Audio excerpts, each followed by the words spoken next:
Ver el desprecio en los ojos de tu propia sangre duele más que el frío del hospital. Soy Silvia, de 83 años, exenfermera que cayó demasiado. Guardé un secreto de papel que hoy romperá su soberbia para siempre. La tarde estaba cayendo y el aire traía ese olor a tierra húmeda que tanto me gusta, pero dentro de mi pequeña sala el ambiente se sentía pesado, casi irrespirable. Mónica, mi única hija, estaba de pie junto a la mesa del comedor, con los brazos cruzados y esa mueca de fastidio que tanto se parece a la de su padre. Había venido, como casi siempre en los últimos años, no a saber cómo seguían mis dolores de rodilla o si me hacía falta algo de la despensa, sino a pedir, o, mejor dicho, a exigir. «Es que no lo entiendo, mamá», dijo, alzando la voz con una impaciencia que me caló hondo. «Jorge necesita ese dinero para cerrar el negocio del taller. Es una inversión segura.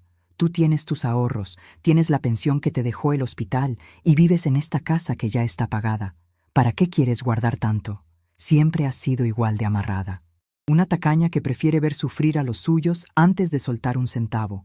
Escuchar esa palabra, tacaña, saliendo de su boca fue como si me clavaran una aguja de 3 pulgadas directo en el pecho. No era la primera vez que lo decía, pero esta tarde el insulto venía cargado de un veneno especial.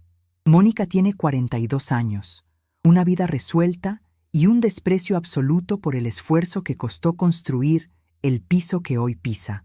Para ella, mi austeridad, el hecho de que remiende mis sábanas y no gaste en lujos innecesarios, es una enfermedad mental, una avaricia absurda de vieja terca. Me acomodé el suéter gris sobre los hombros. Mis manos, nudosas por la artrosis y marcadas por los años de lavar instrumental y canalizar venas difíciles en las madrugadas más frías, temblaban ligeramente, no de miedo, sino de una rabia antigua que había decidido despertar. «Mónica, ya te dije que mi pensión apenas me alcanza para las medicinas y el mantenimiento de esta casa que, por si lo olvidas, también será tuya algún día», respondí, manteniendo la voz lo más serena posible, aunque por dentro sentía un torbellino. «No tengo miles de pesos guardados bajo el colchón. Lo que tengo es lo justo para no ser una carga para nadie». «Por favor», exclamó ella, soltando una risa amarga y paseándose por la pequeña sala, tocando con desdén los portarretratos de madera. «Si desde que tengo memoria hemos vivido en la miseria por tu culpa. Me acuerdo perfectamente de cuando era niña. Nunca me compraste los zapatos de marca que usaban mis compañeras en la escuela, ni me dejaste ir a los viajes de fin de curso. Todo era un no hay, un no alcanza. Mientras las mamás de mis amigas les daban de todo, tú te la pasabas metida en ese maldito hospital público, dejándome sola con la vecina, y ni siquiera para traerme un juguete decente de Navidad. Te quedabas con el dinero, mamá. Siempre te lo guardaste para ti». Sus palabras eran piedras directas a mis recuerdos más dolorosos. Me quedé mirándola, contemplando su cabello bien arreglado, su ropa fina y esa seguridad soberbia de quien cree que el mundo le debe todo. Ella no se acordaba. Claro que no se acordaba.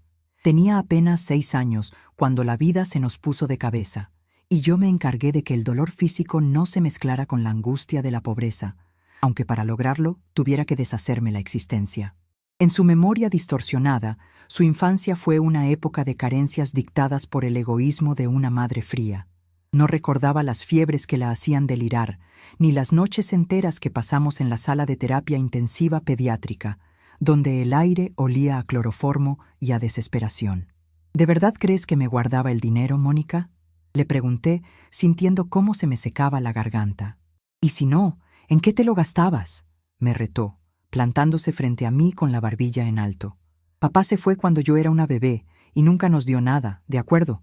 Pero tú trabajabas 3 turnos a la semana. A veces ni te veía en 2 días. Una enfermera con tanta antigüedad debía ganar bien. Sin embargo, comíamos frijoles y arroz casi todos los días y mis vestidos eran heredados de las hijas de tus amigas. Fuiste egoísta, mamá. No te dolió verme pasar vergüenzas. Y ahora que tu yerno necesita un empujón, prefieres seguir sentada sobre tus monedas como si te las fueras a llevar a la tumba. La injusticia tiene un sabor amargo, como el de las pastillas que se quedan atrapadas en la garganta. Durante décadas había callado el costo real de su supervivencia. Lo hice para protegerla, para que no creciera con la culpa de saberse una hija costosa, para que su infancia, dentro de lo que cabe, fuera ligera. Pero la ignorancia de Mónica se había convertido en un arma de crueldad que ya no estaba dispuesta a tolerar. La vejez nos quita muchas cosas: la fuerza, la agilidad, la tersura de la piel, pero también nos regala una libertad tremenda. La libertad de ya no tener que soportar la soberbia de los hijos malagradecidos. Me levanté del sillón despacio. El dolor de mi rodilla izquierda me recordó que ya no soy la mujer de 30 años que subía las escaleras del hospital de 3 en 3 cargando charolas de curación. Pero mi espalda seguía erguida. «Espérame aquí», le dije, con un tono de voz que no admitía réplicas. Era la misma voz firme que usaba cuando tenía que controlar a un paciente violento o poner en su lugar a un médico residente engreído. Mónica parpadeó, sorprendida por mi repentina firmeza, pero se limitó a resoplar y a sacar su teléfono celular, ignorándome de inmediato. Caminé por el pasillo estrecho hacia mi recámara. El piso de madera crujía bajo mis pasos, un sonido familiar que me arrullaba por las noches. Llegué a mi closet, abrí la puerta que olía a lavanda y naftalina, y me agaché con dificultad para sacar una vieja caja de lámina donde guardaba mis documentos más importantes: las escrituras de la casa, mi acta de nacimiento y mi viejo título de enfermería. Pero en el fondo de la caja, debajo de unos sobres amarillos, descansaba un objeto diferente. Un viejo cuaderno de contabilidad escolar, de aquellos con pastas de cartón azul, ya gastadas por los bordes y atado con un cordel de cáñamo deshilachado. Las hojas estaban amarillentas por el paso del tiempo, y el olor que desprendía era una mezcla de polvo, humedad y ese aroma metálico que nunca se me quitará de la memoria, el olor de la sangre y el antiséptico. Sostuve el cuaderno entre mis manos. Mis dedos acariciaron la pasta áspera. En ese cuaderno estaba escrita la verdadera historia de nuestra vida, la contabilidad del sacrificio que Mónica había decidido borrar de su memoria para justificar su resentimiento. Sentí una punzada de tristeza, pero también una resolución de acero. Era hora de que Mónica conociera a la Madre Real, no al monstruo de tacañería que se había inventado para compadecerse de sí misma. Regresé a la sala. Mónica seguía tecleando en su teléfono, con el ceño fruncido. Cuando escuchó mis pasos, levantó la vista con una expresión de triunfo fingido, pensando tal vez que traía una libreta de ahorros o un fajo de billetes guardados en algún rincón secreto. «¿Y bien?», preguntó, guardando el teléfono en su bolso de diseñador. «¿Decidiste recapacitar? Mira que Jorge te va a pagar buenos intereses, no vayas a creer que es un regalo». No le respondí de inmediato. Me acerqué a la mesa del comedor, aparté el florero de plástico con las flores de seda que ella misma me había regalado hace 3 años, porque las de verdad se mueren muy rápido y son un gasto inútil, y coloqué el cuaderno azul en el centro de la madera barnizada. «¿Qué es esto?», preguntó Mónica, acercándose y mirando el cuaderno con desprecio. «No me digas que me vas a dar tus recetas de cocina». «Mamá, no estoy para bromas. Necesitamos 50,000 pesos para el viernes». «Abre el cuaderno, Mónica», le dije, sentándome en la silla frente a ella. «Ábrelo y lee lo que hay adentro. Ahí está la respuesta a todos tus reclamos de por qué nunca tuvimos dinero, de por qué no hubo zapatos de marca ni viajes escolares». Ella frunció el ceño, claramente confundida y un tanto molesta por lo que consideraba una pérdida de tiempo. Sin embargo, la solemnidad de mi rostro debió de comunicarle algo, porque extendió la mano y con dedos titubeantes desató el cordel de cáñamo. El nudo se deshizo con facilidad, liberando las páginas amarillas que se abrieron justo en la mitad, revelando una caligrafía apretada, hecha con tinta azul de pluma fuente que ya había empezado a desvanecerse en un tono grisáceo. Mónica miró la primera página con una mueca de aburrimiento que rápidamente se transformó en una expresión de extrañeza. Sus ojos comenzaron a recorrer las líneas escritas a mano, donde las fechas de hacía casi 35 años se alineaban en columnas perfectas junto a números y notas breves pero devastadoras. «¿Qué son estas fechas?», preguntó, con la voz un poco menos firme. «Aquí dice octubre de 1988. ¿Y qué es esto de turno doble nocturno? 72 horas seguidas». «Sigue leyendo». le ordené en un susurro mientras me recargaba en el respaldo de la silla y sentía cómo el pasado regresaba a mí con la fuerza de un torrente de agua helada. Lee en voz alta, Mónica. Quiero escuchar de tu propia boca el registro de mi tacañería. Mónica pasó la página con una lentitud que casi parecía respeto, aunque yo sabía que era puro desconcierto. Sus dedos, con las uñas pintadas de un rojo perfecto, contrastaban con el papel áspero y amarillento de mi viejo cuaderno de contabilidad. Yo la observaba desde mi silla, con las manos entrelazadas sobre el regazo. El dolor de mi rodilla seguía ahí, un recordatorio constante de que el cuerpo cobra factura por cada hora que pasé de pie en los pasillos del hospital. Pero en ese momento no me importaba. Sentía una fijeza en la columna, una fuerza que creía haber perdido hace años, sepultada bajo los comentarios hirientes de mi propia familia. Donación de sangre, Banco del Hospital Civil, 15 de noviembre. Mónica leyó en voz alta, y su voz, que antes era un látigo de exigencias, flaqueó en la última palabra. Pago recibido, 300 pesos de la época. Mamá, ¿qué es esto? ¿Por qué apuntabas las veces que dabas sangre? Cualquiera dona sangre cuando un pariente lo necesita, no es para tanto. Sigue leyendo, Mónica, le dije, y mi voz sonó tan firme como cuando era la jefa de enfermeras en el área de pediatría y tenía que calmar a los médicos novatos. No te saltes las fechas. Mira los meses de diciembre y enero de ese mismo año. Lee lo que está escrito debajo de las sumas. Ella bajó la mirada de nuevo al cuaderno. El silencio en mi pequeña sala se volvió tan denso que casi se podía escuchar el tic-tac del viejo reloj de pared que perteneció a mis abuelos. Mónica tragó saliva. Sus ojos rápidos pasaron por las líneas escritas con mi caligrafía de trazos rectos y decididos. Diciembre de 1988. 3 turnos dobles consecutivos en el área de infectología. Pago extra destinado directamente a la cuenta del Dr. Sandoval por honorarios de la cirugía reconstructiva del tímpano de Mónica. Enero. Donación de plaquetas, 2 rondas. Dinero utilizado para la compra de la tercera dosis de amicacina. Mónica se detuvo. Levantó la vista, y por primera vez en muchos años, no vi en sus ojos esa mirada de suficiencia con la que suele entrar a mi casa. Había una sombra de duda, un titubeo que intentaba ocultar detrás de un ceño fruncido. No me acuerdo de ninguna cirugía de tímpano, dijo, sacudiendo la cabeza, como si al negar las palabras del papel pudiera borrarlas de la realidad. Yo solo me acuerdo de que me dolía el oído y de que me ponías unas gotas calientes que olían horrible. Siempre me dijiste que era una infección común, que no era nada. Tenías 6 años, Mónica. ¿Qué querías que te dijera? ¿Que si no conseguía el dinero para pagarle al especialista, te ibas a quedar sorda del lado izquierdo para siempre? La miré fijamente, permitiendo que toda la verdad acumulada durante más de 3 décadas llenara el espacio entre nosotras. Tu padre se había ido 3 meses antes, dejándome con una mano adelante y otra atrás, con una deuda en la carnicería y con una hija enferma. En el hospital público donde yo trabajaba, no había los insumos necesarios para esa reconstrucción delicada. O pagaba al cirujano privado, o te resignabas a vivir con el silencio. Así que hice lo que cualquier madre con un mínimo de dignidad y amor haría.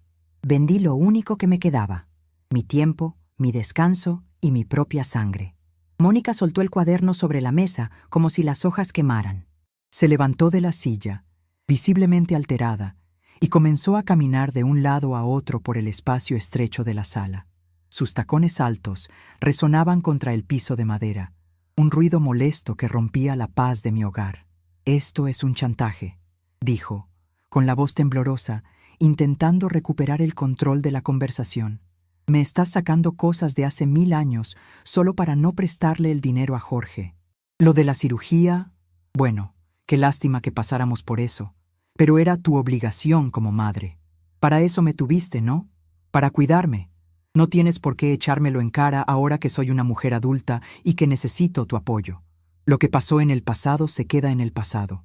Ahora estamos hablando del taller de mi esposo, de nuestro futuro». Escucharla hablar de obligación con tanta ligereza me provocó una sonrisa amarga. Qué fácil es para los hijos ver el sacrificio de los padres como un deber sin costo. Para Mónica, las noches que pasé despierta, con el cuerpo temblando de cansancio mientras vigilaba el suero de otros niños para poder pagar las medicinas del suyo, eran simplemente parte del contrato de maternidad. No veía el desgaste, no veía las marcas en mis brazos de las agujas que yo misma me dejaba clavar para conseguir unos pesos extra cuando el sueldo nominal no alcanzaba. En ese momento, algo dentro de mí cambió. Durante años me había sentido pequeña ante sus reclamos. Me dolía que me llamara tacaña por apagar las luces de los cuartos vacíos, por comprar las verduras en el mercado de la esquina en lugar de ir al supermercado caro, por remendar mis calcetines en lugar de tirarlos a la basura.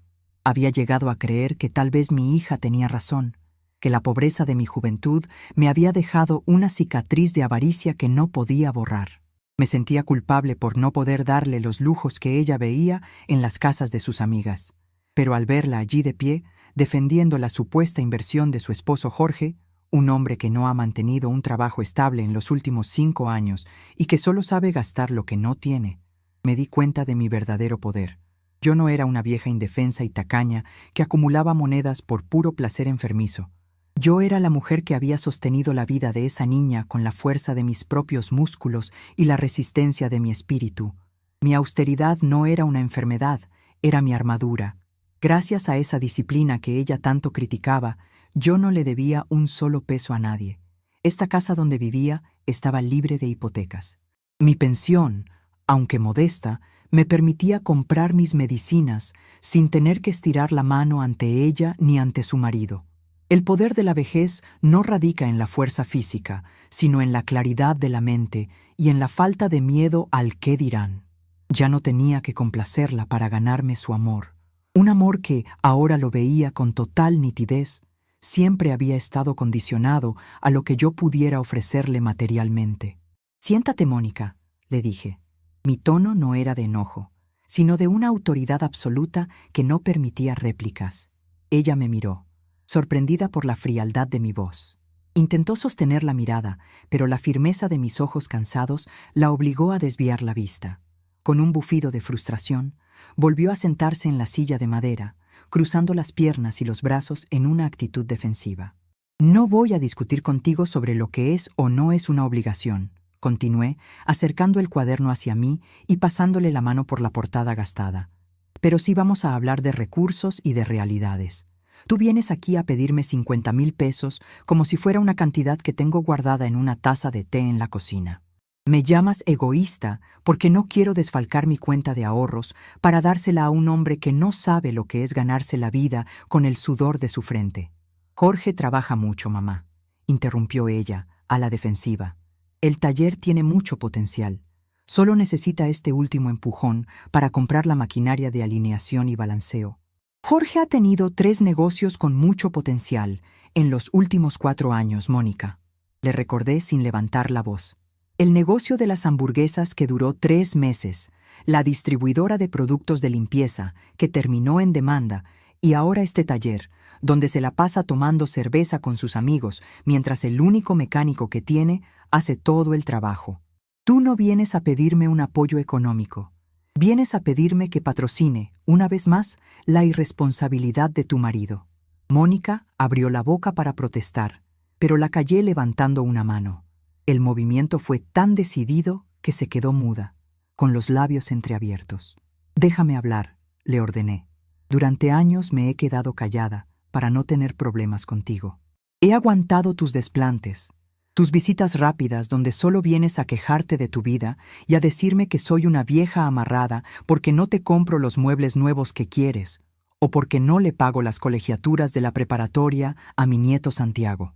He permitido que me hagas sentir culpable por el pasado, pero hoy se acabó». Me incliné un poco hacia adelante, apoyando los codos en la mesa. Sentí el contacto de la madera fría contra mis brazos.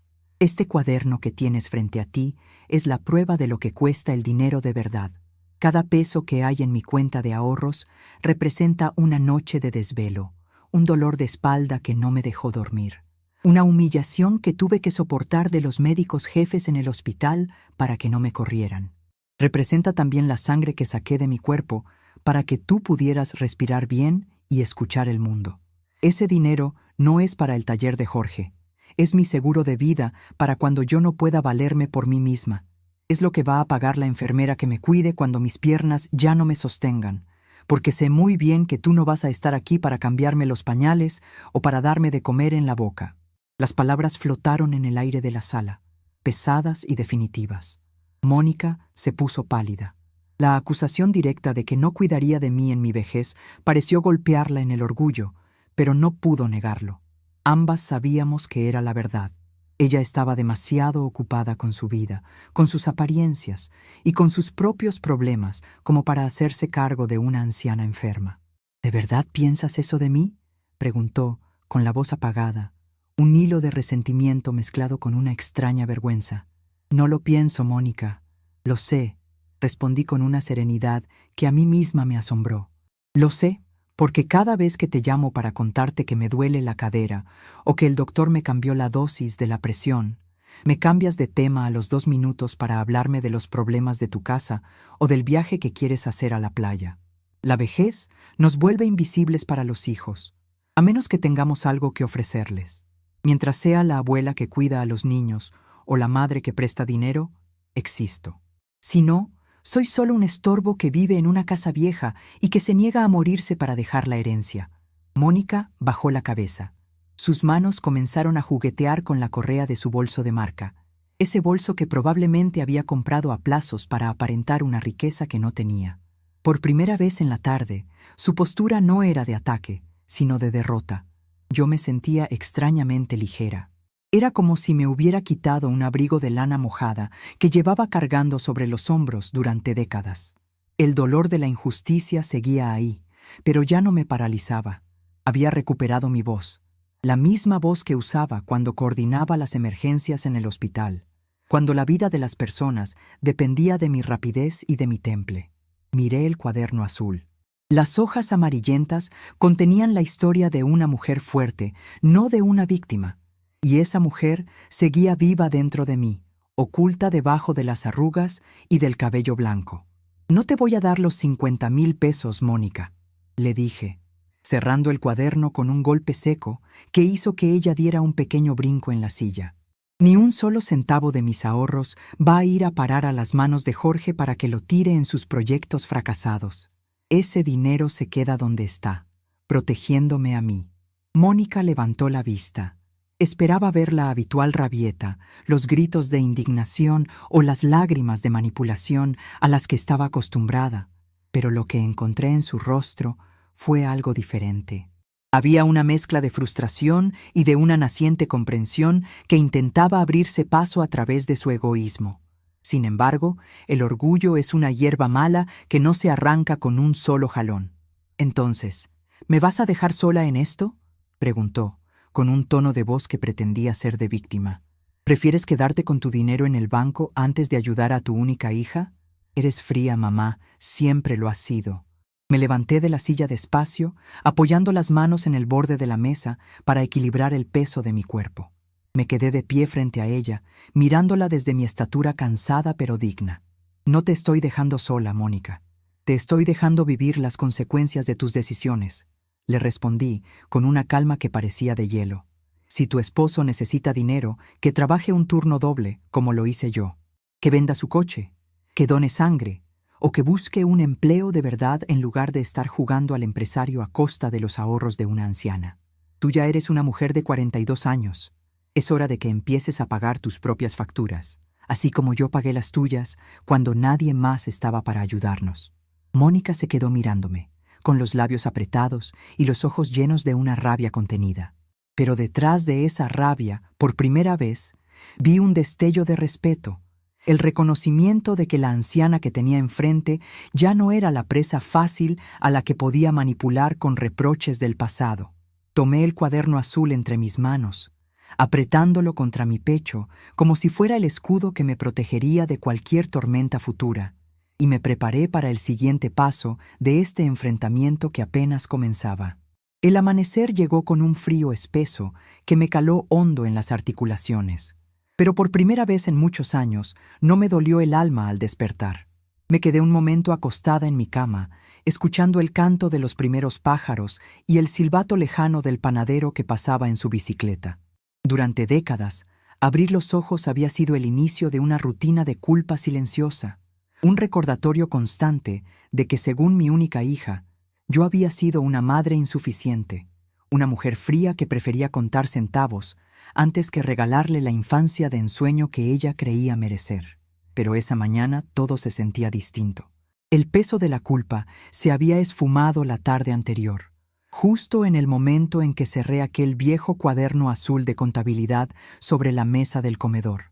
Me levanté despacio, permitiendo que mis pies buscaran el calor de mis pantuflas de lana tejida.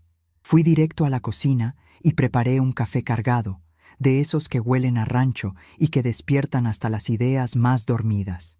Mientras esperaba que el agua hirviera, contemplé el cuaderno que aún descansaba sobre la mesa de la sala. Sus hojas amarillentas eran el mapa de mis batallas, la prueba irrefutable de que cada cicatriz en mi cuerpo y cada desvelo en los pasillos del hospital habían tenido un propósito sagrado. Mónica se había ido hecha una furia, con los ojos encendidos de rabia y la boca apretada, incapaz de rebatir una sola de las cifras escritas con mi puño y letra. Pero yo sabía que la tregua sería corta. El orgullo herido de una hija consentida y la desesperación de un yerno holgazán eran una combinación peligrosa. No se quedarían de brazos cruzados. A mis 83 años, la gente suele pensar que una ya no tiene colmillo para las intrigas del mundo. Creen que la vejez nos apaga el entendimiento y nos vuelve presas fáciles de las lágrimas fingidas y los chantajes familiares. ¡Qué equivocados están! Haber trabajado 40 años en el área de urgencias de un hospital público me enseñó a leer a las personas antes de que abrieran la boca. Aprendí a distinguir el dolor real del fingido, la urgencia verdadera de la manipulación barata. Sabía perfectamente cuál sería el siguiente movimiento de Jorge y Mónica. Iban a intentar doblarme por el lado de la lástima, o peor aún, por el lado de la fuerza, intentando hacerme sentir incapacitada para tomar mis propias decisiones. Así que decidí adelantarme. El primer paso de mi plan no requería gritos ni sombrerazos, sino la precisión de un cirujano. Terminé mi café. Me vestí con mi abrigo azul marino más abrigador y me puse los zapatos de suela de goma que usaba para las jornadas largas. Tomé mi bolsa de mano, donde guardé celosamente mi credencial de elector, mi cartilla de jubilada y el cuaderno azul. Salí a la calle, sintiendo el aire fresco de la mañana en el rostro. La banqueta estaba húmeda por el sereno y caminé despacio, midiendo cada paso con cuidado para no forzar la rodilla izquierda, pero con una determinación que no me sentía desde hacía años. Mi primer destino fue la sucursal del banco que está en la plaza principal del barrio. El trayecto en el camión me sirvió para acomodar mis pensamientos. Al llegar, me encontré con la habitual fila de pensionados y personas que esperaban para hacer sus trámites. Para la mayoría de los jóvenes que pasaban deprisa por la calle, nosotros, los viejos que hacíamos fila, éramos solo un estorbo en el paisaje, un grupo de sombras grises que retrasaban el ritmo del mundo. Sonreí para mis adentros. Esa invisibilidad que la sociedad nos impone es, en realidad, nuestro mejor escudo. Nadie sospecha de una anciana que camina despacio y habla con voz suave. Cuando por fin llegó mi turno, me dirigí al escritorio de uno de los ejecutivos de cuenta, un muchacho joven de traje impecable y una sonrisa de plástico que claramente quería despacharme rápido. «Buenos días, madrecita», me dijo con ese tono condescendiente que tanto me molesta. «¿En qué le podemos ayudar a cobrar su apoyo el día de hoy?» «Buenos días, joven», respondí, sentándome derecha y mirándolo fijamente a los ojos. «Mi nombre es Silvia Espinosa. Y no vengo a cobrar ningún apoyo. Vengo a revocar un poder de firma y a cambiar las condiciones de mi cuenta de ahorros».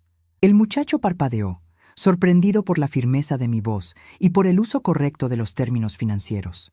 Su sonrisa de plástico se desvaneció un poco y se acomodó los lentes, adoptando una postura más profesional. «Claro que sí, señora Espinosa. Permítame sus documentos oficiales, por favor». Le entregué mi identificación y mi tarjeta de débito. Hace 5 años, cuando empecé a tener los primeros problemas serios de movilidad por la artrosis, cometí el error de tramitar una firma autorizada para Mónica en mi cuenta principal, bajo la premisa de que ella pudiera retirar dinero para mis medicinas o emergencias médicas si yo caía en cama. En ese entonces, todavía creía en su buena voluntad, pero la tarde anterior me había abierto los ojos por completo. Darle acceso a mis ahorros a una mujer que me consideraba una vieja tacaña y que estaba dispuesta a todo para salvar los negocios de su marido era poner la iglesia en manos de Lutero. Quiero retirar la firma autorizada de mi hija, Mónica Castro Espinosa, de todas mis cuentas de manera inmediata. Le dije al empleado del banco, manteniendo un tono de voz neutral, como si estuviera recetando una dosis de analgésicos. Asimismo, quiero que se cancele la banca por Internet que ella misma configuró en mi teléfono hace 2 años. A partir de hoy, cualquier movimiento de esta cuenta, por mínimo que sea, tendrá que hacerse de manera presencial en ventanilla, con mi firma autógrafa y mi huella digital. El joven tecleó rápidamente en su computadora, mirando la pantalla con atención. Señora, el sistema me indica que la cuenta tiene un saldo considerable, comentó en voz baja, casi en un susurro, para que no escucharan los clientes de las mesas de al lado. ¿Está segura de querer cancelar la opción digital? Eso significa que tendrá que venir usted personalmente cada vez que necesite retirar efectivo o hacer un pago. Estoy completamente segura, joven, respondí, esbozando una media sonrisa.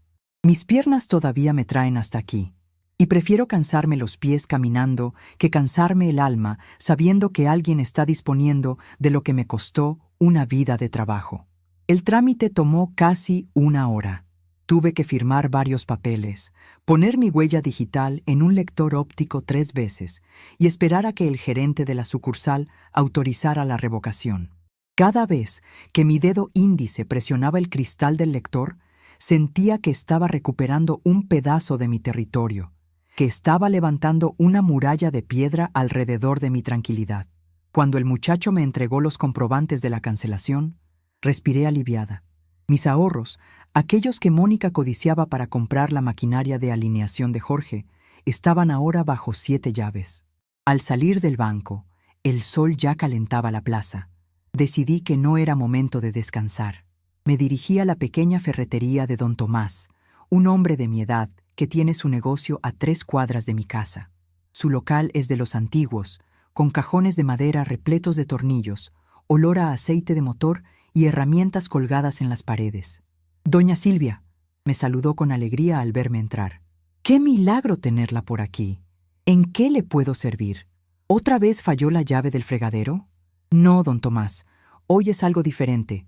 Necesito que me venda una chapa de alta seguridad para mi puerta principal, de esas que tienen llaves de puntos que no se pueden duplicar fácilmente, y si es posible, quiero que mande a su muchacho a instalarla hoy mismo antes de las 3 de la tarde. Don Tomás me miró con curiosidad, pero como buen vecino de muchos años, no hizo preguntas incómodas. Sabe que en este barrio, cuando una mujer sola pide un cambio de chapa de urgencia, es porque el peligro ronda cerca. Tengo la marca perfecta para usted, doña Silvia. Una chapa de acero de 3 pasadores. Viene con 5 llaves que solo se pueden copiar con una tarjeta especial que yo mismo le voy a entregar. En 1 hora mando a mi nieto Beto a que se la ponga. No se preocupe por el costo, ahí luego me lo va pagando. No, don Tomás, de ninguna manera, le respondí, sacando de mi bolsa el dinero exacto que había retirado de la ventanilla del banco. El trabajo se paga al momento. Aquí tiene. Y le encargo mucho la discreción. Regresé a mi casa con el paquete de la chapa bajo el brazo. Apenas media hora después de que llegué, Beto, el nieto de don Tomás, tocó a mi puerta con su caja de herramientas. Es un muchacho educado que trabajó con rapidez y limpieza. Mientras el martilleo y el ruido del taladro resonaban en la entrada, yo me dediqué a preparar una jarra de agua de limón bien fría. El sonido del metal contra la madera de mi puerta no me dio miedo. Al contrario, me pareció la música más dulce del mundo. Era el sonido de mi soberanía siendo restaurada. Para cuando Beto terminó de instalar la nueva chapa y me entregó el juego de llaves brillantes y pesadas, el reloj de la sala marcaba las 2:30 de la tarde. Le di una propina al muchacho, cerré la puerta y pasé los 3 pasadores de acero. El clac seco y firme que produjo el mecanismo me dio una paz que no había sentido en años. Ahora mi casa volvía a ser mi templo, un lugar donde solo entraría quien yo decidiera invitar. No pasaron ni 2 horas antes de que la nueva seguridad fuera puesta a prueba. Eran casi las 5 de la tarde cuando escuché el rugido familiar y molesto del motor de la camioneta vieja de Jorge estacionándose frente a mi casa. Me asomé discretamente por la ventana de la sala, apartando apenas 1 centímetro de la cortina de encaje. Efectivamente, ahí estaba la camioneta pick-up de color azul desteñido, con el logotipo del taller pintado a medias en la puerta del conductor. Jorge se bajó del vehículo con paso presuroso, vistiendo su habitual overol de mecánico manchado de grasa y con esa actitud de perdonavidas que siempre lo ha caracterizado. Lo vi meter la mano en el bolsillo para sacar el llavero que Mónica le había dado hace tiempo, la llave de mi casa que ella tenía por si acaso. Lo observé con calma desde la penumbra de mi sala. Jorge metió la llave en la cerradura, pero por supuesto no pudo ni siquiera introducirla por completo. Intentó una y otra vez, forzando la chapa con desesperación, pensando tal vez que la cerradura estaba trabada por la suciedad. Su rostro comenzó a enrojecer de frustración. Al darse cuenta de que la llave simplemente no correspondía a la puerta, soltó una maldición que alcancé a escuchar a través de la madera y comenzó a golpear la puerta con el puño cerrado. «¡Doña Silvia!», gritó, alzando la voz con una familiaridad fingida que me revolvió el estómago. «Doña Silvia, abra, soy Jorge». Mónica me dijo que la puerta estaba fallando, pero creo que se equivocó de llave. «Ábramela, por favor. Vengo a platicar con usted». No respondí de inmediato. Dejé que golpeara un par de veces más, permitiendo que su desesperación creciera. Quería que entendiera, desde el primer momento, que las reglas del juego habían cambiado para siempre. Después de unos minutos, me acerqué despacio a la ventana que da al porche delantero, abriendo el cristal superior apenas unos centímetros, lo suficiente para que mi voz se escuchara con claridad, pero manteniendo la reja de hierro interpuesta entre nosotros. «Buenas tardes, Jorge», le dije, con un tono tan sereno y frío como el agua de un pozo. «No hay ningún error con la llave. Cambié la chapa de mi casa esta mañana». Jorge se dio la vuelta rápidamente, sorprendido de escucharme desde la ventana y no detrás de la puerta. Intentó acomodar su rostro en una mueca que pretendía ser una sonrisa amable, pero sus ojos denotaban una furia contenida que no pudo ocultar. «Ah, doña Silvia, qué susto me dio», dijo, dando un paso hacia la ventana y apoyando las manos en el marco de madera. «¿Por qué cambió la chapa? Nos hubiera avisado. Mónica se va a preocupar mucho si viene y no puede entrar a ver cómo sigue de sus dolores. Ya ve que ella siempre está al pendiente de usted». La hipocresía de sus palabras era tan burda que casi me dio risa. Mónica no pasaba a verme a menos que necesitara que le cuidara a los niños o que le prestara algún traste de cocina que nunca regresaba. «Mónica no tiene ninguna necesidad de entrar a mi casa a menos que yo la invite, Jorge», respondí, mirándolo sin pestañear. «Y tú mucho menos. Así que puedes ir guardando ese llavero, porque ya no te va a servir de nada aquí». Jorge se pasó una mano por el cabello grasoso, visiblemente incómodo por mi tono directo. No estaba acostumbrado a que la vieja sumisa que solía asentir a todo lo que él decía le respondiera de esa manera. «Mire, doña Silvia, no vengo a pelear», dijo, bajando la voz en un intento de sonar razonable y persuasivo. «Mónica llegó ayer a la casa deshecha, llorando a mares por las cosas que usted le dijo. Me enseñó ese cuaderno. Y mire, entiendo que usted haya tenido una vida dura y que haya hecho sus sacrificios por ella cuando era niña. De verdad se lo respeto. Pero las cosas cambian, suegra. Uno no puede vivir atrapado en el pasado. El negocio del taller es algo real. Es para el futuro de su propia hija y de su nieto Santiago. Esos 50,000 pesos que le estamos pidiendo no son un gasto, son una inversión que le va a regresar con intereses. No sea egoísta, piense en su familia». Escuchar la palabra egoísta de la boca de un hombre que se levantaba al mediodía y que se había gastado el dinero de la última inscripción escolar de mi nieto en una televisión de 60 pulgadas para ver el fútbol fue la gota que derramó el vaso. Pero no le di el gusto de verme enojada. La ira es un recurso de los débiles. El silencio y los hechos son las herramientas de los fuertes. «Jorge», le dije, apoyando mis manos nudosas en el alféizar de la ventana, permitiendo que viera de cerca las marcas del tiempo en mi piel. «Tú hablas de inversión y de futuro como si supieras lo que significan esas palabras. Pero la realidad es que no tienes la menor idea de lo que cuesta ganar un peso con honestidad. Hablas del taller, pero yo sé muy bien que la semana pasada te gastaste el anticipo que te dio el señor Ramírez para arreglar su coche en pagar tus deudas de juego de la cantina de la esquina. Sé también que el único mecánico que de verdad sabe trabajar ahí ya te amenazó con irse porque no le has pagado sus últimas 3 semanas de sueldo. El rostro de Jorge pasó del rojo de la frustración a un blanco pálido, casi de papel. Sus ojos se abrieron con sorpresa. No esperaba que yo tuviera esa información. Lo que él no sabía es que en un barrio como este, las noticias vuelan más rápido que el viento. Las comadres del mercado, cuyas hijas a veces trabajaban limpiando oficinas cerca del taller, o los mismos vecinos que pasaban por ahí, siempre me mantenían al tanto de lo que ocurría. A una vieja enfermera jubilada nadie le oculta nada, porque todos piensan que estamos demasiado sordas o demasiado idas como para entender lo que nos rodea. ¿Quién le dijo esa sarta de mentiras?, tartamudeó Jorge, intentando recuperar la compostura, aunque la seguridad de su voz se había quebrado por completo. Nadie me lo dijo, Jorge. Yo lo sé porque tengo ojos y oídos, y porque, a diferencia de ti, yo sí sé administrar una casa y una vida, le respondí, elevando apenas el tono para que mi voz sonara con la autoridad de una sentencia. No voy a darte un solo peso de mis ahorros, ni ahora, ni mañana, ni nunca. Ese dinero está bien guardado, donde tu codicia no puede alcanzarlo.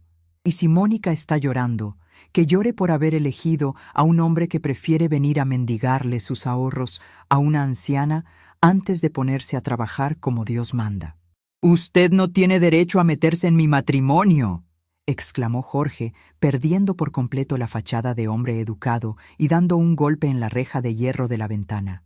«Es una vieja amargada y tacaña. Si no nos ayuda ahora, olvídese de que Mónica vuelva a poner un pie en esta casa. Se va a quedar sola, ¿me oye? Sola en esta casa vieja hasta que se pudra y nadie se dé cuenta». La amenaza, que en otros tiempos me habría provocado un llanto amargo de abandono, esta vez no me hizo ni cosquillas. La soledad no es un castigo para quien ha aprendido a encontrarse a sí misma en el silencio. Al contrario, la soledad es un privilegio comparada con la compañía de los parásitos.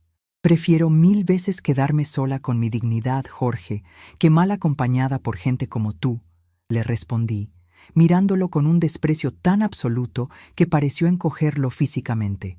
Y ahora, hazme el favor de retirarte de mi propiedad antes de que llame a la patrulla de la esquina para reportar que un desconocido está intentando forzar mi cerradura y agredirme en mi propio domicilio. Los policías de este sector me conocen muy bien de cuando trabajaba en la clínica del Seguro Social. No creo que tarden más de 3 minutos en llegar.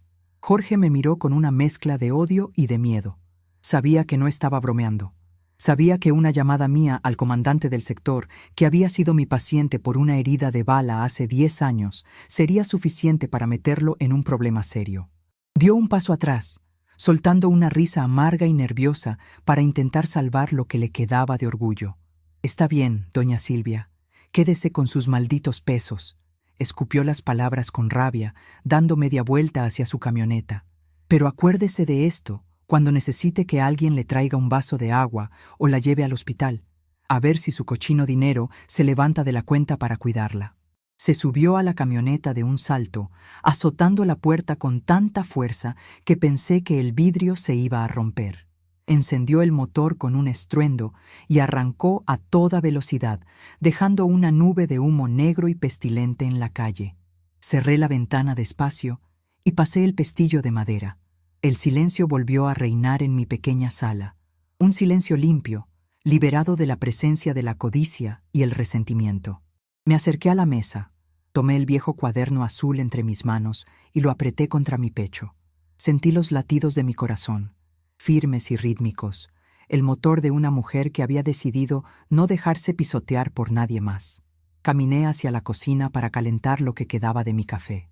Mientras el fuego de la estufa iluminaba la penumbra de la tarde, contemplé las llaves nuevas que descansaban sobre la barra de la cocina.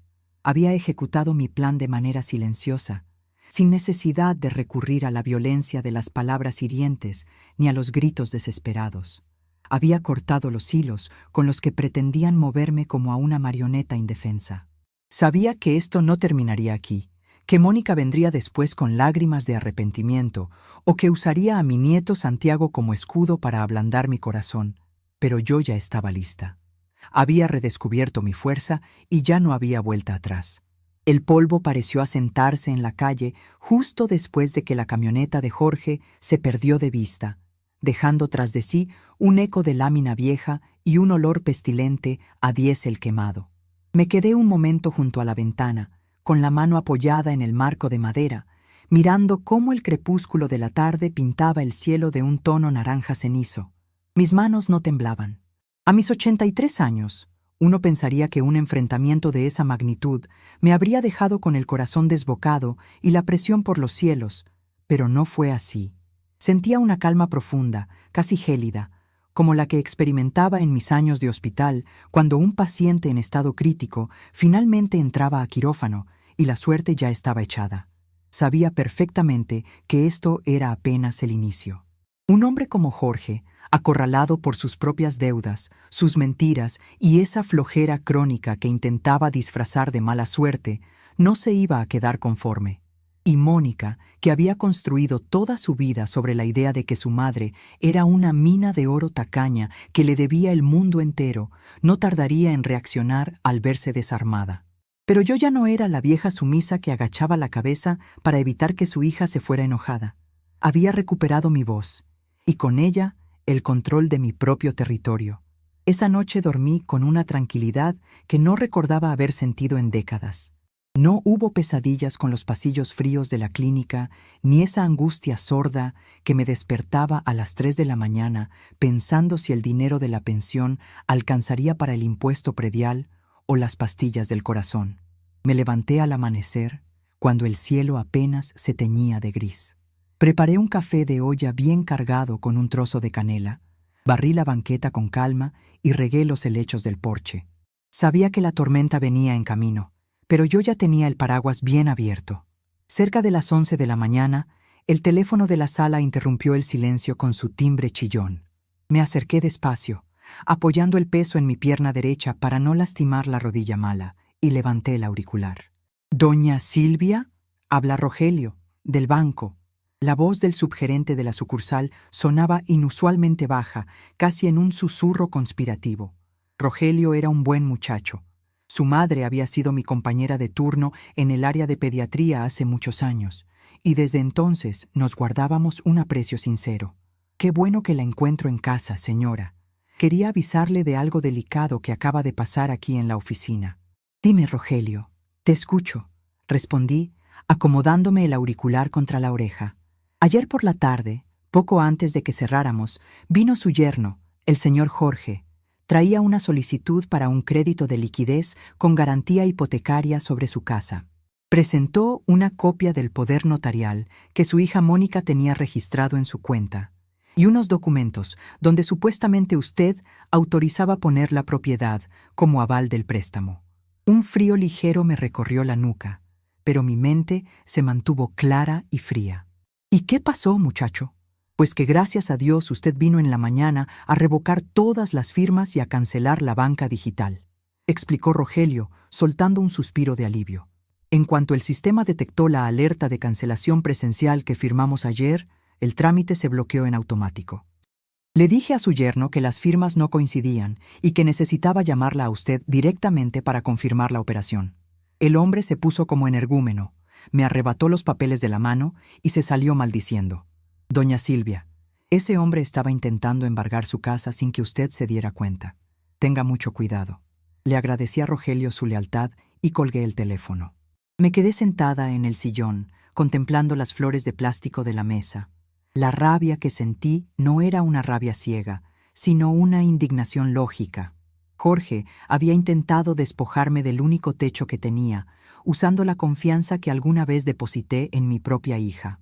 Si yo no hubiera tomado la decisión de sacar ese cuaderno azul la tarde anterior, si me hubiera dejado vencer por la culpa que Mónica intentó sembrar en mí, hoy estaría a punto de perder la casa que pagué con 40 años de desvelos y turnos dobles. Pero mi estrategia no estaba completa. No bastaba con defenderse. Había que asegurar la victoria para siempre. Me puse mi abrigo azul marino, tomé una carpeta con mis escrituras originales y caminé las 4 cuadras que me separaban de la notaría del licenciado Estrada, un hombre de leyes respetado en todo el rumbo por su rectitud. El trayecto fue lento, pero cada paso que daba sobre el concreto de la calle me hacía sentir más fuerte. En la oficina del notario, bajo el aroma a papel antiguo y madera lustrada, le expliqué la situación al licenciado sin rodeos ni sentimentalismos. No quería que mi casa fuera el botín de un vividor ni el desahogo de una hija malagradecida. Lo que usted necesita, doña Silvia, es constituir un usufructo vitalicio para usted y un fideicomiso de planificación patrimonial, me explicó el abogado, revisando los documentos con sus anteojos de lectura. De esta manera, la propiedad se mantiene a su nombre mientras usted viva y a su fallecimiento pasa directamente a un fideicomiso destinado exclusivamente para la educación y el sustento de su nieto Santiago, bajo la administración de un tercero. Su hija Mónica no podrá vender, hipotecar ni disponer del inmueble bajo ninguna circunstancia. Queda totalmente blindado. Haga el documento, licenciado, le dije, firmando los borradores con una caligrafía que, a pesar de la artrosis, se mantuvo firme y clara. Y ponga una cláusula donde se especifique que cualquier intento de impugnación por parte de mi hija anulará cualquier beneficio posterior. Quiero que entiendan que con el esfuerzo de mi vida no se juega. Pagué los honorarios con una parte de los ahorros que tanto le dolían a Mónica y regresé a mi hogar. Al cruzar el umbral y pasar los pasadores de la chapa nueva, sentí que mi casa finalmente volvía a ser un templo inexpugnable. El as bajo mi manga ya no era solo un cuaderno de recuerdos tristes, era un muro legal que nadie podría derribar. La verdadera confrontación ocurrió esa misma tarde, al filo de las 5. Escuché el rechinar de unos frenos en la calle, pero no era el rugido del motor de Jorge. Me asomé por la cortina de la sala y vi un taxi amarillo estacionado frente a la acera. De la puerta trasera bajó Mónica. No traía la postura soberbia de la última vez, ni sus lentes oscuros de marca, ni esa mirada de desprecio con la que solía barrer mi pequeña sala.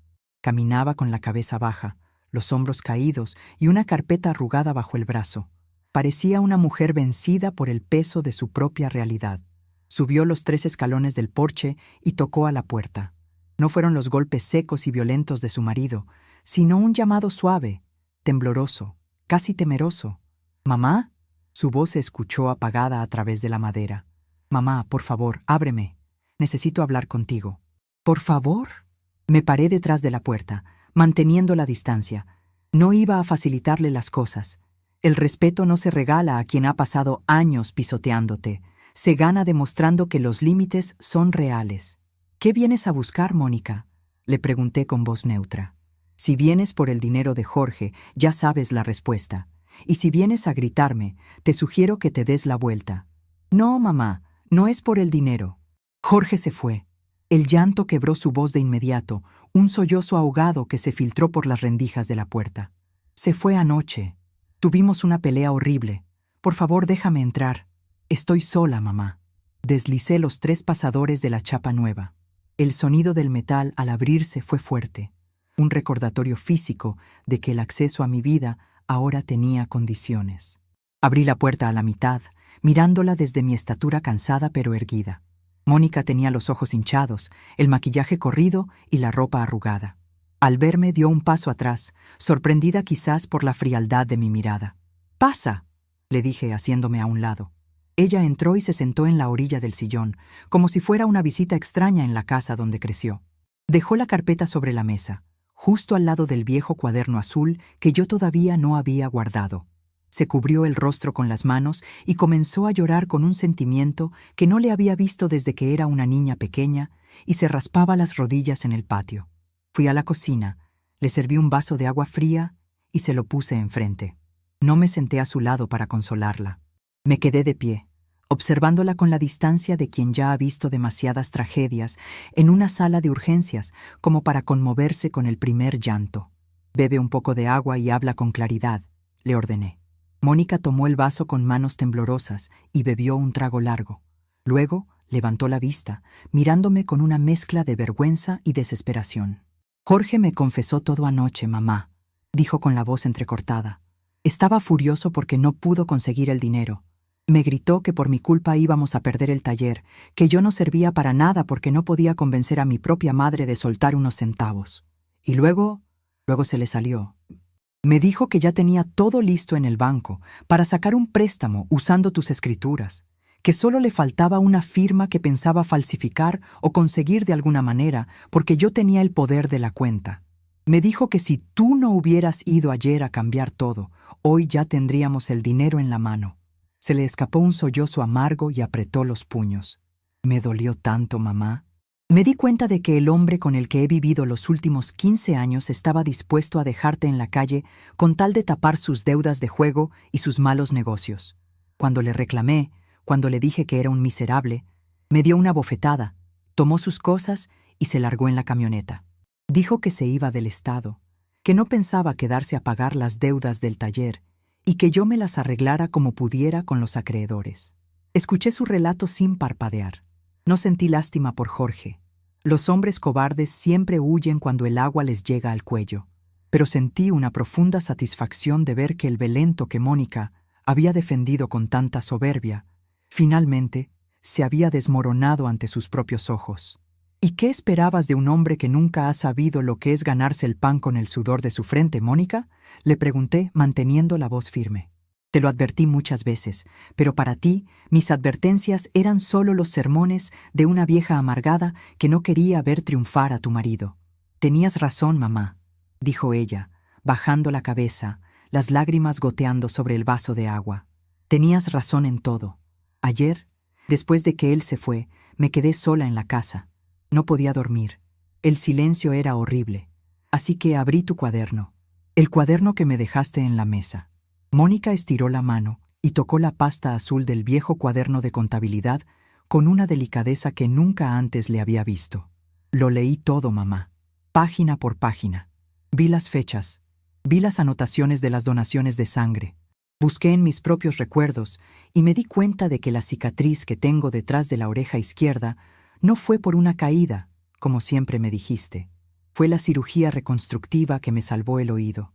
Leí lo que costó cada dosis de medicina, cada noche que me cuidaste mientras tu cuerpo se caía de cansancio después de trabajar 36 horas seguidas en el hospital.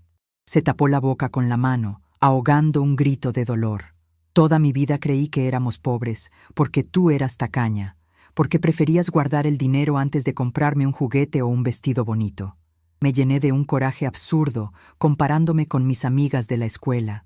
El llanto de mi hija llenaba la sala, un sonido ronco y húmedo que parecía salirle desde el fondo del estómago, arrastrando con él años de mentiras, de soberbia y de un orgullo mal alimentado. La miré desde mi silla, con las manos entrelazadas sobre el regazo. No sentí la satisfacción que algunos podrían esperar tras haber ganado una batalla de palabras.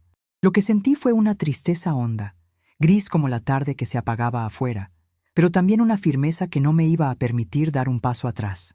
La herida que había tardado más de 30 años en abrirse no se iba a curar con un abrazo de 2 minutos y unas cuantas lágrimas de arrepentimiento. El perdón de una madre es incondicional, sí, pero el respeto se construye con hechos, y Mónica tenía que empezar a poner los ladrillos de su propia reconstrucción. Le acerqué el vaso de agua que había permanecido intacto sobre la mesa, justo al lado del viejo cuaderno azul de contabilidad.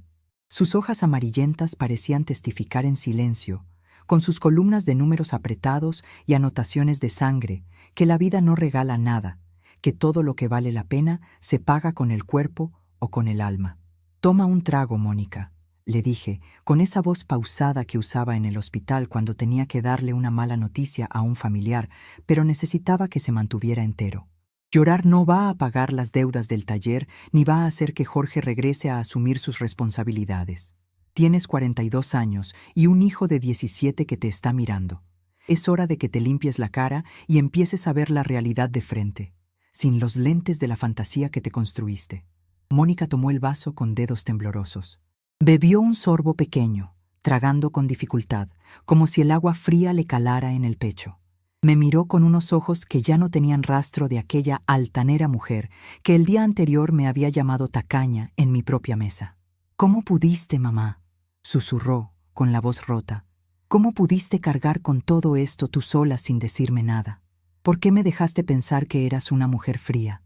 Yo te odié tantas veces. Te odié porque sentía que me negabas el mundo, cuando en realidad estabas vendiendo tu propia vida para que yo tuviera un futuro. Te lo oculté porque la gratitud no se exige, Mónica, y porque ningún niño debe crecer con la carga de saber que su salud le costó la sangre y el descanso a su madre. Respondí, acariciando la pasta gastada del cuaderno. Quería que fueras una niña normal, no una deudora de mi sacrificio. Pero me equivoqué en algo. Me equivoqué al no enseñarte el valor del esfuerzo.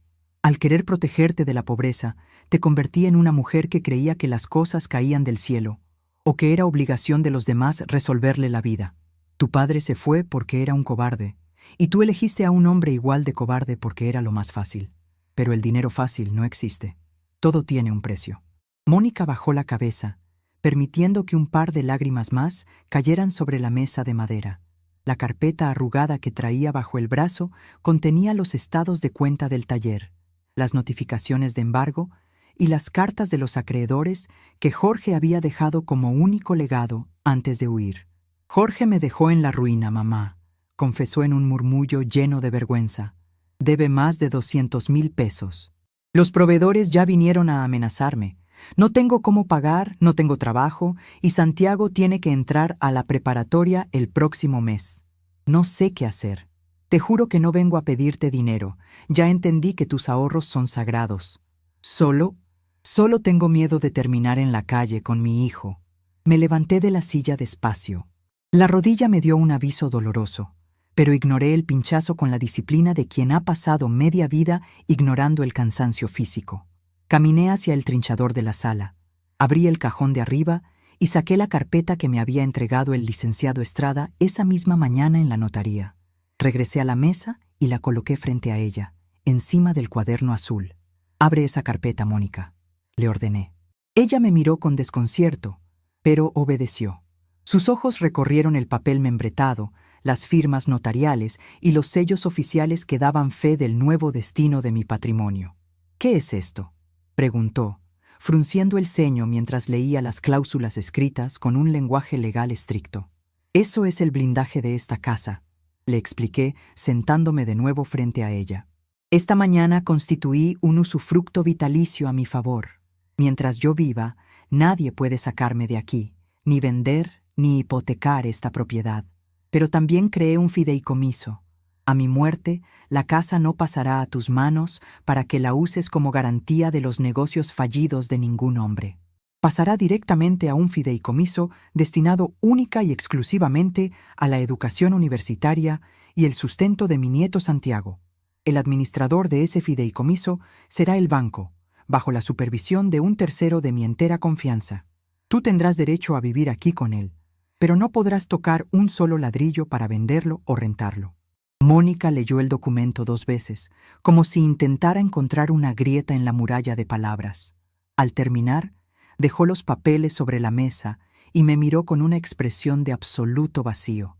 «No confías en mí», dijo, y esta vez no había rabia en su voz, sino una triste aceptación. «No, Mónica, hoy por hoy no confío en tu criterio financiero», le respondí con franqueza, mirándola directo a los ojos. «Confío en tu amor de madre, porque sé que en el fondo quieres lo mejor para Santiago, pero tus decisiones hasta ahora han sido desastrosas.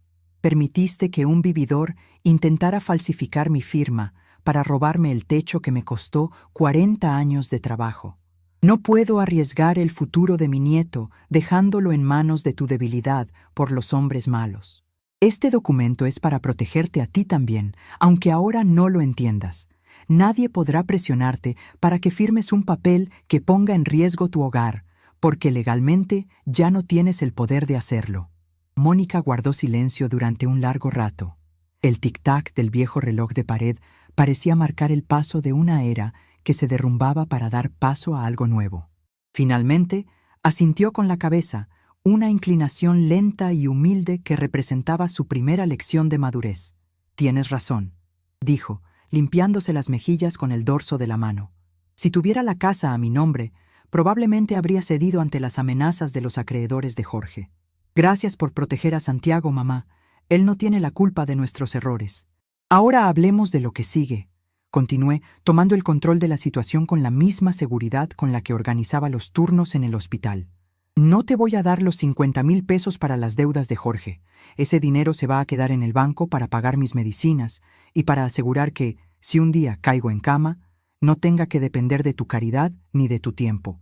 Pero no te voy a dejar sola. Te voy a ayudar a levantarte, bajo mis condiciones. Mónica levantó la vista, con un destello de esperanza en los ojos. ¿Cómo? Mamá, mañana mismo vas a ir a la clínica del doctor Martínez, el pediatra que trabajó conmigo hace años. Hablé con él esta mañana. Necesita una recepcionista para el turno de la tarde. El sueldo no es una fortuna, pero es seguro. Tiene prestaciones de ley y te permitirá estar al pendiente de Santiago por las mañanas.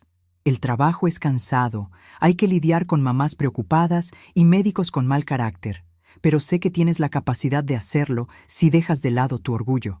Vas a empezar a ganarte tus propios frijoles, Mónica, sin depender de nadie. Mi hija se quedó muda por un instante. Ella, que había pasado los últimos 15 años presentándose ante sus amigas como la esposa de un próspero dueño de taller mecánico, ahora tendría que sentarse detrás de un escritorio a atender el teléfono y archivar expedientes por un sueldo modesto. Vi el conflicto en su rostro, la lucha interna entre la vanidad herida y la necesidad de supervivencia. Al final, la necesidad y el amor por su hijo ganaron la batalla. «Acepto, mamá», dijo con voz firme.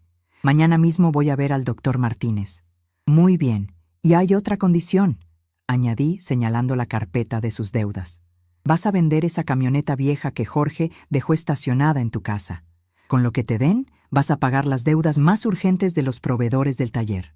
Lo que quede lo vas a guardar para la inscripción de Santiago. Yo voy a pagar sus útiles escolares y sus uniformes de este año, pero será en calidad de préstamo. Me vas a firmar unos pagarés y me vas a ir devolviendo 200 pesos cada quincena de tu sueldo. No es por el dinero, Mónica. Es para que aprendas el peso de un compromiso». «Entendido, mamá», respondió, y por primera vez en muchos años escuché en su tono el respeto que una hija le debe a la mujer que le dio la vida. Los meses que siguieron a esa tarde no fueron fáciles, pero fueron los más limpios de nuestra existencia familiar. Mónica empezó a trabajar en la clínica del doctor Martínez. Los primeros días regresaba a mi casa por las noches con los pies hinchados y los ojos cargados de cansancio, quejándose del dolor de espalda y de la mala educación de algunos pacientes. Yo la escuchaba mientras le preparaba un té de manzanilla caliente, pero no la compadecía de más. «Bienvenida al Club de las Trabajadoras, hija», le decía con una sonrisa burlona pero cariñosa. «Así se siente ganarse la vida. Pon tus pies en agua con sal y mañana será otro día». Poco a poco, las quejas fueron disminuyendo y en su lugar apareció una satisfacción nueva, una seguridad que nunca le había dado el dinero de Jorge. Mónica empezó a caminar más derecha, a hablar con una seguridad que no necesitaba de marcas de ropa ni de apariencias para sostenerse. El brillo de la soberbia en sus ojos fue reemplazado por la luz del orgullo propio, el orgullo de la mujer que sabe que cada peso que lleva a su mesa ha sido ganado con la fuerza de su propia inteligencia y su constancia. Santiago, mi nieto, también empezó a cambiar. Al ver a su madre trabajar de sol a sol y al enterarse, por la misma Mónica, del verdadero origen de nuestra pequeña casa y de los sacrificios anotados en el cuaderno azul, el muchacho maduró de golpe. Los fines de semana venía a mi casa, ya no a pedirme dinero para el cine, sino a ayudarme con los quehaceres que a mí ya me costaban trabajo por la artrosis. «Abuela, vengo a podar el jardín», me decía, entrando con su sonrisa de muchacho noble. «Y luego quiero que me enseñes a preparar ese guisado de papas con carne que tanto le gusta a mi mamá. Quiero tenerle la cena lista cuando llegue de la clínica». Verlo trabajar con la pala y las tijeras de podar, con la frente sudorosa y el mismo empeño que yo ponía en mis guardias de hospital, me llenaba el pecho de una tibieza que no se compra con todo el oro del mundo. Santiago estaba aprendiendo la lección más importante de la vida, que el amor no se demuestra con palabras bonitas, sino con presencia y con esfuerzo compartido. Una tarde de domingo, Casi un año después de aquella tormentosa discusión, nos reunimos los tres en la pequeña mesa de mi comedor. Mónica había preparado la comida con sus propias manos, un guisado sencillo de frijoles refritos, arroz y tortillas hechas a mano que olían a gloria.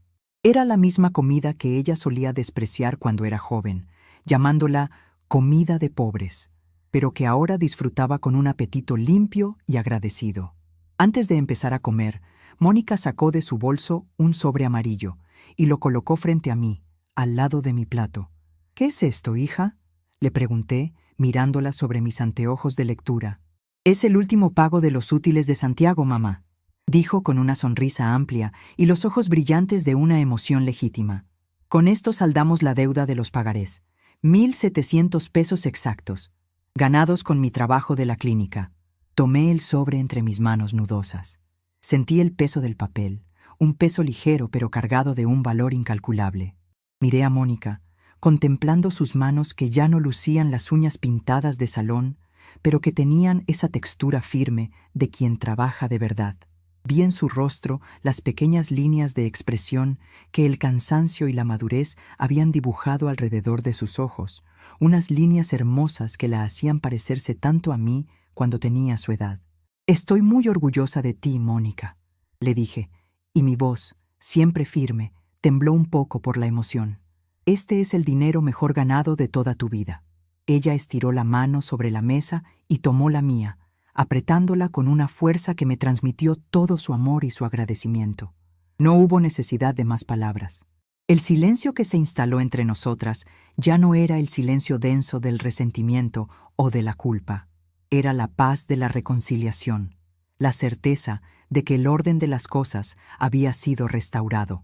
A mis 83 años, sé que el camino que me queda por recorrer es más corto que el que ya dejé atrás. Mis rodillas seguirán doliendo por las mañanas, y la artrosis continuará marcando mis dedos con sus nudos de piedra. Pero ya no tengo miedo al futuro. El dinero que guardo en el banco sigue ahí, protegiendo mi vejez, pero mi verdadero tesoro no está en una cuenta de ahorros ni en las escrituras de esta casa vieja. Mi verdadero legado está en el cambio que vi en los ojos de mi hija, en la madurez de mi nieto y en la certeza de que, cuando yo ya no esté, ellos sabrán cómo sostenerse ante las tormentas de la vida sin tener que mendigarle nada a nadie. El viejo cuaderno azul de contabilidad volvió a su lugar en la caja de lámina del closet, con su olor a naftalina y sus hojas gastadas por el tiempo. Pero su historia ya no es un secreto doloroso que me separa de los míos. Ahora es el cimiento de piedra sobre el cual mi familia ha aprendido, por fin, a caminar con dignidad y con la cabeza bien en alto.